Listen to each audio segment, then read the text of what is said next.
ಮಾಡೋಕ್ಕೆ ಕಬಾಬ್ ಮಾಡ್ತಾ ಇದ್ದೀನಿ. ಚಿಕನ್ ತೊಳ್ಕೊತಾ ಇದ್ದೀನಿ ಇವಾಗ ಕಟ್ ಮಾಡ್ಕೊಂಡ್ಬಿಟ್ಟು. 2 ಸತಿ ತೊಳ್ಕೊಬೇಕು ಚೆನ್ನಾಗಿ.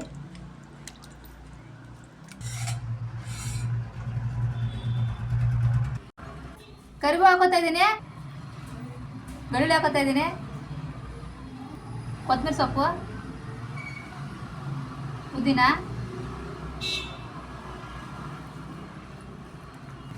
ಉಪ್ಪು ಹಾಕೋತಾ ಇದ್ದೀನಿ,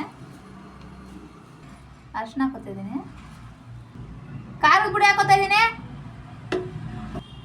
ಸ್ವಲ್ಪ ಎಣ್ಣೆ ಹಾಕೋತಾ ಇದ್ದೀನಿ, ಕಬಾಬ್ ಪೌಡರ್ ಹಾಕೋತಾ ಇದ್ದೀನಿ.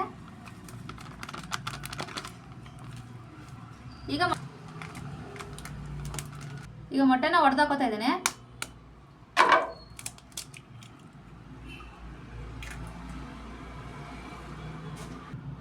ಈಗ ಇದನ್ನ ಮಿಕ್ಸ್ ಮಾಡ್ಕೊಳ್ಳೋಣ. ಎಲ್ಲಾನು ಖಾರ, ಅರಿಶಿನ, ಕಬಾಬ್ ಪೌಡರ್ ಎಲ್ಲ ಹತ್ತೋ ಥರ ಮಿಕ್ಸ್ ಮಾಡ್ಕೊಳ್ಳೋಣ. ಈ ಥರ ಮಿಕ್ಸ್ ಮಾಡ್ಕೊಂಡಿದ್ದೀನಿ. ಈಗ ಎಣ್ಣೆನ ಕಾಯಿ ಕಟ್ಕೊಳ್ಳೋಣ. ಎಣ್ಣೆ ಕಾಯ್ತಿದೆ, ಇವಾಗ ಬಿಡೋಣ ಕಬಾಬು.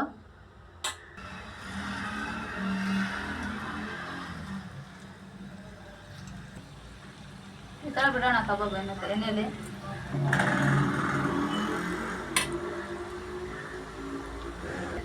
ಫ್ರೈ ಆಗ್ತಾ ಇದೆ ಚೆನ್ನಾಗಿ. ಗ್ಯಾಸನ್ನ ಸಣ್ಣ ಇಟ್ಕೊಳ್ಳಿ.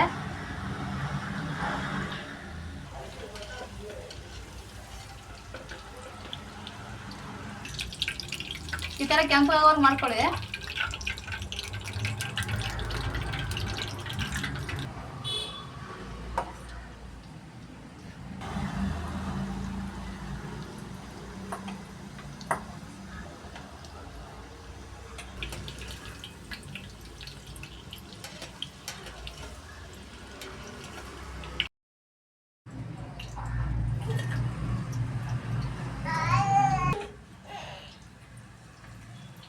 ಕಬಾಬ್ ರೆಡಿ ಆಗಿದೆ ನೋಡಿ, ನೀವು ಕೂಡ ಮಾಡ್ಕೊಂಡು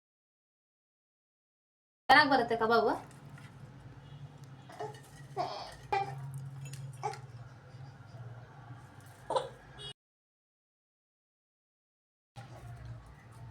ಇಷ್ಟಾದರೆ ನೀವು ಕೂಡ ಮಾಡ್ಕೊಳ್ಳಿ. ಸ್ವಲ್ಪ ಕರಿಬೇವು, ಚೆನ್ನಾಗಿ ಬರುತ್ತೆ ಫ್ಲೇವರು.